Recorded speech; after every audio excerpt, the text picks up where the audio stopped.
do things unconstitutional. They have an unintended consequence. So what is our solution? To further undermine the Constitution.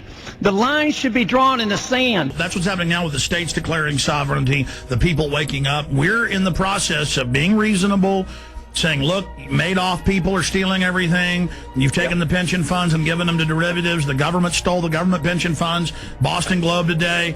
Look, you're criminals. You need to stop. You need to stop. When the people are up against unjust and uncivil government and laws, and they are entitled to reform, as we are, they'll get it only if they follow a three-part formula. So if you're missing any one of the three parts, you're going to fail. You need to be proactive, nonviolent, and you need a mass movement. You need a critical mass. Proactive, nonviolent, mass movement. And so we've exhausted this foundation with the assistance of tens of thousands of people across the country for 10 years.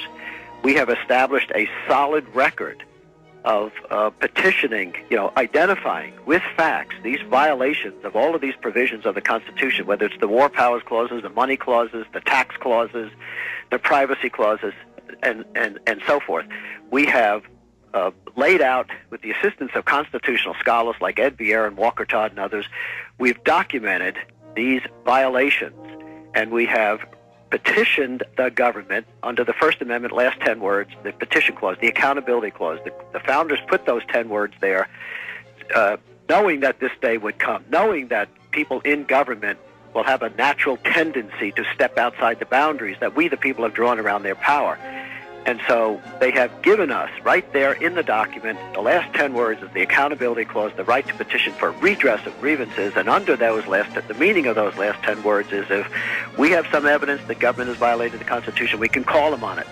We can petition for a remedy. They are obligated to respond. If they do not respond, then we have a government that in effect has turned its back on the Constitution. We've called them on it.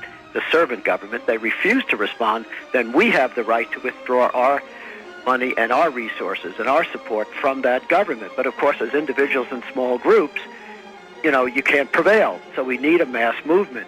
The solution here is to have a Continental Congress, as they did. They decided, all right, look, we're going to get together in Philadelphia. We're going to talk about these grievances and settle on some course of action. The Constitution does, as you know, it doesn't defend itself. It just lies on your desk. The government isn't going to defend it. The Constitution's going to be defended only if the people defend it.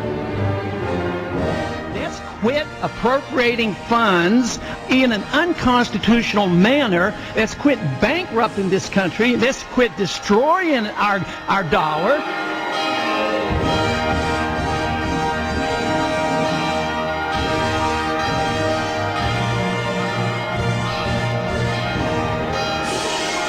There will be a Continental Congress again this year. There's a lot of work to be done there. We have all of these violations of the Constitution that are escalating. We have a rogue government. People need to get together and talk about that. Right now at Jekyll Island, it's to demonstrate that there's a coalition building in America, a coalition of all of our liberty, freedom-oriented, Constitution-based organizations are beginning to come together, recognizing that the whole is greater than the sum of the parts. We're going to honor America. We're going to honor the Constitution. With God's help, we're going to do well.